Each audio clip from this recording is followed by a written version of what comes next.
Picture this. You're standing on a blood-soaked training ground in feudal Japan, dawn breaking through the mist. The air is thick with the metallic scent of sweat, steel, and something far more sinister. Around you, warriors, some barely older. Then teenagers subject themselves to training so brutal, so psychologically demanding, that it would shatter the mind of today's elite athletes within hours. The rhythmic clash of bamboo against flesh echoes through the morning air. A young samurai, no more than 16, strikes a hemp-wrapped post with his bare fists. Once, twice, 300 times. His knuckles are raw, bleeding, but he continues. He must reach 3,000 strikes before the sun sets. Every single day. Forget the polished movies and video games showing graceful sword forms and honorable duels. Forget the romanticized image of the peaceful warrior meditating beneath cherry blossoms. What you're about to discover will obliterate everything you thought you knew about samurai training, because when your life depends on perfect discipline, and your next mistake means dishonor and death, you don't train with wooden swords and meditation cushions. You train with methods so extreme, so psychologically demanding, that they would hospitalize modern people within days, not weeks, but days. The reality was far more brutal, more ingeniously designed, and more shockingly effective than you can imagine. The techniques they perfected to master the chaos of warfare hold lessons for ultimate human resilience that would break a modern person faster than you can say samurai. Hollywood sold you a lie. Those elegant kata demonstrations, the peaceful tea ceremonies between training sessions, the honorable duels at sunset, pure fantasy designed to sell tickets. It's not revealed truth. Archaeological evidence reveals that samurai training was essentially controlled torture. It's designed to forge weapons out of human flesh and bone. Dr. Yamamoto's groundbreaking research into 16th century training manuals uncovered something that will make your blood run cold. Samurai didn't train to fight. They trained to become immune to pain, fear, and human limitation itself. This wasn't martial arts. As we understand it today, this was systematic psychological reconstruction. They weren't learning techniques. They were being reprogrammed at the cellular level to function beyond normal human capacity. But here's what'll shock you. Everything they did was based on sophisticated understanding of human psychology and physiology that modern science is only beginning to comprehend. These weren't primitive warriors swinging sticks in the dirt. They were master engineers of human potential, and their methods were terrifyingly effective. Recent studies at Tokyo University analyzed remains from samurai training grounds and found evidence of injuries that would end modern athletic careers, broken bones that had healed and been broken again, scar tissue patterns indicating repeated trauma, skulls showing multiple impact fractures. But here's the disturbing part. These injuries were considered normal, expected, even desirable outcomes of proper training. Let's start with what they actually trained with. You've seen the Makiwara, those wrapped striking posts, but what you haven't seen is what samurai actually used them for. Modern martial artists hit these padded posts a few dozen times per session. Samurai struck them 3,000 times, every single day. But wait, it gets worse. The padding wasn't soft. Rope it was rough hemp soaked in rice wine and salt, designed to tear flesh and create scar tissue. Scientific analysis shows that after months of this training, samurai hands developed calluses so thick they could punch through wooden boards without injury. Here's the psychological warfare elements that would break you. They trained until their knuckles bled, then kept training. Pain wasn't something to avoid, it was something to embrace, to make friends with, to invite in for dinner. Modern pain tolerance studies show that average humans tap out at a 7 out of 10 on the pain scale. Samurai training required functioning at a 9 or 10 for hours at a time. The Makiwara wasn't just building stronger fists. It was rewiring the neural pathways that process pain and fear. They were literally reprogramming their brains to interpret agony as progress. Salt and rice. Wine created an environment where infection was constant, forcing their immune systems to adapt or die. Those who survived weren't just stronger, they were fundamentally different human beings. But here's where it gets truly sophisticated. They didn't just mindlessly pound the post. Each strike was calculated, measured, part of a complex system that understood exactly how much damage the human body could absorb and still function. They were conducting systematic experiments in human endurance, using their own bodies as test subjects. Now let's talk about what they actually cut. Tameshigiri. Researchers discovered that advanced samurai practiced on freshly slaughtered animal carcasses, and in some cases, executed criminals. This wasn't just about sword technique. It was about psychological conditioning to the reality of taking life. The sophistication is terrifying. They understood that the human mind has natural inhibitions against killing. So they systematically broke down those barriers through gradual exposure. First straw, then wood, then bone, then flesh. Each step carefully calibrated to push the psychological boundaries without complete mental breakdown.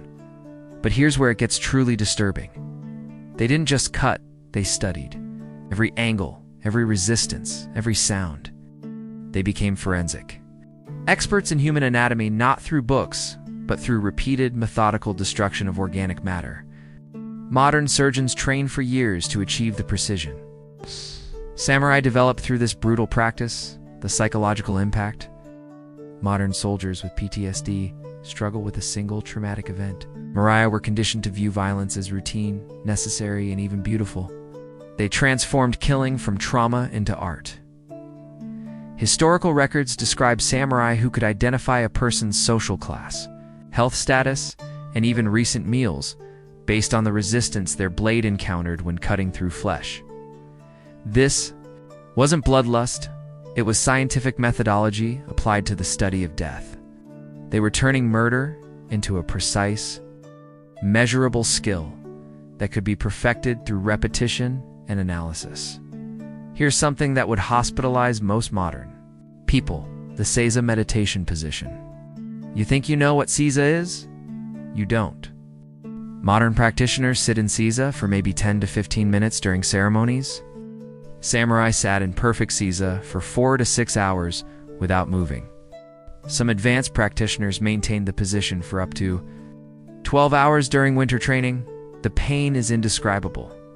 Your legs lose circulation, your spine screams, your mind fractures. But here's the genius. They weren't just building physical endurance, they were creating a mental state where extreme discomfort became the baseline for clarity and decision-making. Archaeological evidence from training halls shows grooves worn into stone floors from centuries of this practice. The psychological principle is sophisticated. By making comfort impossible, they forced the mind to find peace within chaos. Modern neuroscience confirms that this type of training literally rewires the brain's stress response system. But wait, it gets better. They didn't just sit, they performed complex mental exercises while in agony. Memorizing battle strategies, reciting poetry, solving mathematical problems, visualizing combat scenarios. They were training their minds to function at peak performance while their bodies screamed in protest. This isn't meditation. This is torture disguised as spiritual practice. And it worked. Historical records show samurai making complex tactical decisions while mortally wounded, their minds operating with crystal clarity even as their bodies failed. They had learned to separate their consciousness from their physical sensations, viewing pain as just another piece of information to be processed and discarded. The advanced practitioners took this even further. They would sit in Seiza while sharp stones were placed under their shins, or while freezing water was poured over their bodies. The goal wasn't to endure the pain, was to transcend it entirely. To reach a state where physical sensation became irrelevant to mental function. The wooden sword, the bakken, you've seen them in movies, elegant and harmless looking. The reality would traumatize you.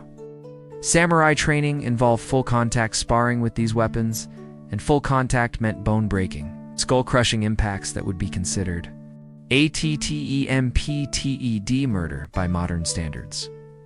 Medical analysis of samurai remains shows evidence of multiple healed fractures, broken ribs, shattered fingers, cracked skulls, displaced shoulders.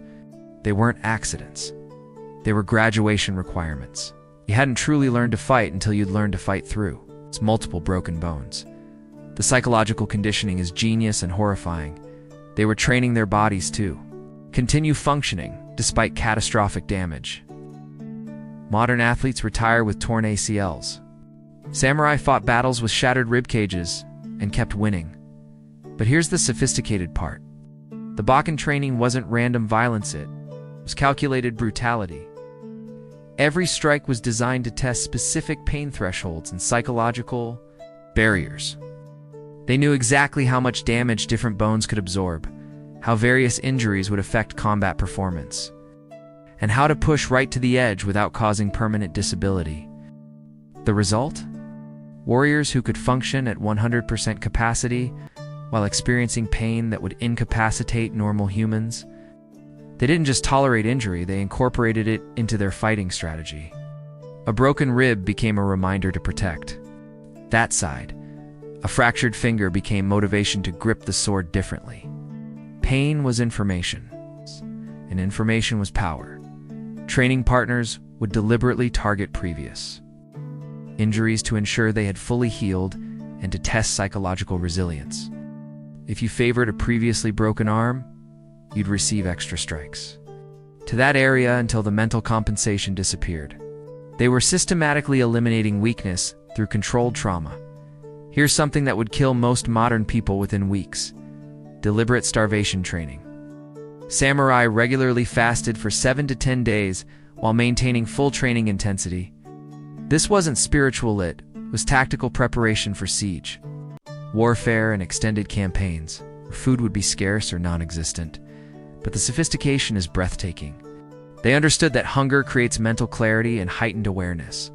Modern intermittent fasting research is just catching up to what samurai knew centuries ago. Controlled starvation rewires metabolism and brain function, forcing the body to become more efficient, and the mind too. It's become more focused. The psychological element is where it gets truly disturbing. They trained themselves to find strength in weakness, to discover energy in emptiness. While their bodies consumed their own muscle tissue for fuel, their minds became sharper, more focused, more deadly. Historical records describe samurai performing complex sword forms after days without food, their movements actually becoming more precise as their physical strength failed. They had learned to tap into energy reserves that most humans never access, drawing power from desperation and clarity from hunger. This wasn't just surviving starvation, it was thriving in conditions that would hospitalize modern people. They were turning biological disadvantage into tactical advantage. A hungry samurai was often more dangerous than a well-fed one. His hunger had stripped away everything except the essential drive to survive and win. The training involved gradual conditioning first, missing one meal, then 2, then entire days. They learned to function at different levels of hunger, understanding exactly how starvation affected their reflexes, decision-making, and combat effectiveness. By the time they faced real battlefield conditions, hunger was just another tool they could use to their advantage. But here's what would truly break you: the mental conditioning. Every physical technique was paired with psychological warfare against their own minds. They practiced a form of internal combat that would be considered torture by modern standards. They deliberately induced fear and trained through it. They created scenarios of imagined failure, dishonor, and death, then functioned at peak performance while experiencing those emotions. Modern therapy tries to eliminate negative emotions. Samurai training weaponized them. The sophistication is terrifying. They understood that the mind is the ultimate battlefield. Physical pain was just the entry point to psychological reconstruction. They were performing surgery on their own consciousness, removing weakness and installing warrior programming. Research into their meditation practices reveals techniques that modern psychology would classify as controlled dissociation, essentially training themselves to separate their consciousness from their physical and emotional pain. They could watch their own suffering from a detached perspective and use it as fuel for performance. They practiced visualization exercises where they imagined their own death in excruciating detail, not to become morbid, but to remove the fear of death that paralyzes normal humans in combat. They rehearsed losing everything they valued, experiencing the emotions fully, then learning to fight effectively while feeling that despair. The psychological conditioning extended to their families. They trained while imagining their loved ones being tortured, while visualizing their homes burning, while experiencing the full emotional weight of potential loss. Then they learned to channel that anguish into focused aggression and tactical clarity. This wasn't just mental toughness, it was psychological reconstruction. They were systematically identifying and eliminating every mental weakness that could compromise their effectiveness in battle. Fear, anger, sadness, even love, all emotions were studied, understood, and weaponized. But perhaps the most disturbing training tool was the use of live combat with death row prisoners. Historical records indicate that advanced samurai would practice their techniques on condemned criminals, not just to test their skills, but to condition themselves to the reality of taking human life. These weren't executions, they were training exercises. The condemned would be given weapons and the chance to fight for their freedom, creating genuine life-or-death combat scenarios that no modern training method could replicate. The psychological impact was profound. Samurai learned to kill not in anger or fear, but with the same detached precision they brought to any other skill. The sophistication is chilling. They understood that the moment of taking a life creates a psychological barrier that can freeze even trained warriors. By systematically exposing themselves to this experience in controlled conditions, they eliminated the hesitation that could prove fatal in battle, but it went deeper than just killing. They studied the psychology of dying, how people react in their final moments, what sounds they make, how their bodies respond to fatal injuries. This wasn't cruelty, it was intelligence gathering. Understanding death made them more effective at causing it and more resilient to the threat of it. Modern military training tries to prepare soldiers for the reality of combat, but it can't replicate the psychological impact of actual killing. Samurai training didn't just prepare them for this reality, it made them masters of it. The weather conditioning would destroy any modern athlete. Samurai trained in conditions that would be considered torture by contemporary standards, standing under freezing waterfalls for hours, practicing sword forms in snow while wearing minimal clothing, performing combat drills during thunderstorms. But this wasn't just toughness training, it was environmental adaptation. They understood that battles don't wait for perfect conditions. A warrior who could only function in comfortable temperatures was a warrior who would die when the weather turned bad. The psychological element is where it gets truly sophisticated.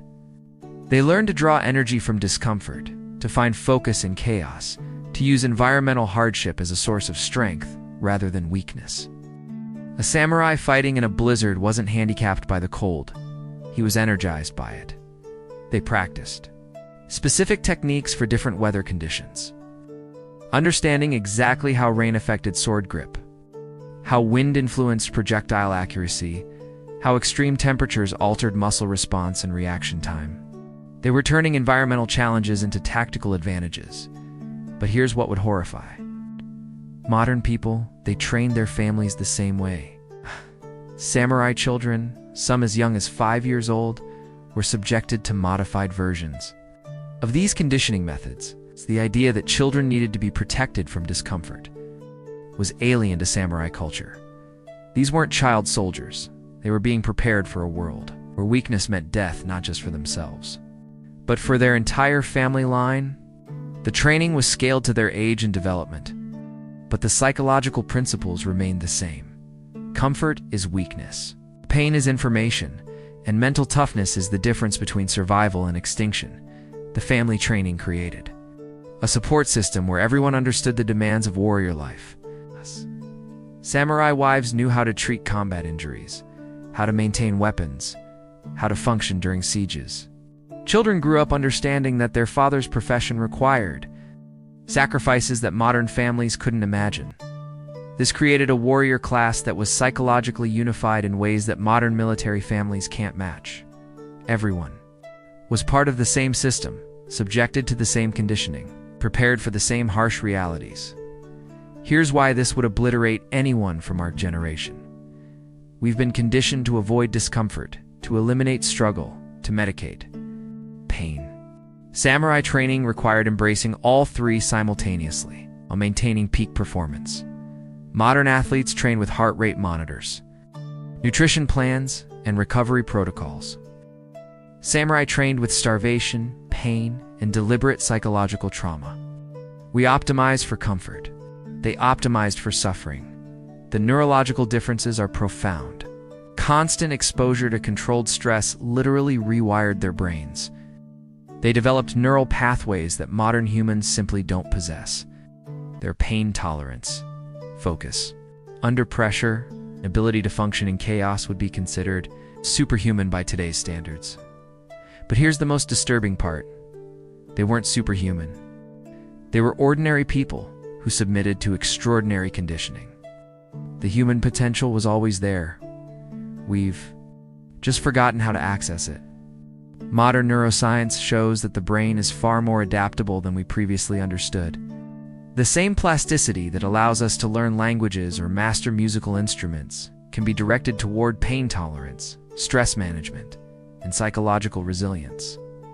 Samurai training exploited this plasticity to its absolute limits. The difference is that we use our neuroplasticity to become more comfortable, while they used it to become more capable of enduring and thriving in discomfort. We train our brains to avoid challenge. They train theirs to seek it out and transform it into strength. The social conditioning aspect would be impossible to replicate today. Samurai culture created an environment where this level of training was not just accepted but celebrated. Your status in society was directly tied to your ability to endure and excel under these brutal conditions. Modern society values safety, comfort, and emotional well-being. Samurai society valued effectiveness, resilience, and the ability to function. Under extreme stress, these aren't just different priorities there. It's fundamentally different ways of understanding what it means to be human. The social pressure created accountability that modern training can't match. If you quit during a training session, you didn't just disappoint yourself. You dishonored your family, your teacher, and your ancestors. The psychological weight of that responsibility forced people to push beyond what they thought were their limits. But here's what's truly fascinating. This system worked. It produced warriors who were genuinely more capable than normal humans. They could endure more pain, think more clearly under stress, and perform complex tasks, while experiencing conditions that would incapacitate most people. The question isn't whether their methods were extreme, they obviously were. The question is whether extreme methods produced superior results. And the historical evidence suggests they did. So what does this mean for us? Every technique they perfected, every psychological barrier they shattered, every limit they transcended it, lives in our genes, our psychology, our potential. It's the same neural pathways exist in your brain right now. The samurai didn't just train warriors. They proved that human beings are capable of far more than we imagine. Their methods were brutal, their conditioning was extreme, but their results were undeniable. Ordinary people, transformed into weapons of extraordinary capability. Modern science is finally catching up to what they knew centuries ago. The human mind and body can be systematically reprogrammed to transcend normal limitations. The question isn't whether we can handle what they endured, it's whether we're brave enough to try. But here's the uncomfortable truth. We probably aren't. We've created a society that values comfort over capability, safety over strength, emotional well-being over mental toughness. We've traded the warrior's path for the easier road, and in doing so, we've lost access to parts of human potential that the samurai took for granted. This doesn't mean we should bring back their brutal training. Methods or society has different values and different challenges. But it does mean we should recognize that the limits we accept as normal are largely artificial. The human capacity for growth, adaptation, and resilience is far greater than we typically acknowledge. The samurai understood something that we've forgotten, that comfort is not the goal of human existence. Growth is, challenge is. a constant push to become more than what you were yesterday. They embraced suffering not because they enjoyed it, but because they understood it was the price of becoming extraordinary. When you strip away the mythology and romanticism, samurai training reveals something profound about human potential. We're all capable of far more than we think. The only question is how much we're willing to sacrifice to discover it. What they trained with wouldn't just break you, it would remake you into something beyond your current comprehension. The real question is, are you ready to find out what you're actually capable of? Because the samurai proved that the limits we accept are not the limits that exist. They showed us that ordinary humans can become extraordinary through systematic conditioning and relentless commitment to growth. They demonstrated that what we call impossible is often just uncomfortable. The techniques they used, the conditioning they endured, the psychological barriers they shattered, all of it points to a single, undeniable truth: human potential is vast, largely untapped, and available to anyone willing to pay the price to access it. The question isn't whether you could survive samurai training. The question is whether you're ready to discover what lies beyond the comfortable limitations you've accepted as permanent. Because if the samurai proved anything, it's that those limitations are nothing more than illusions waiting to be shattered by someone brave enough to try.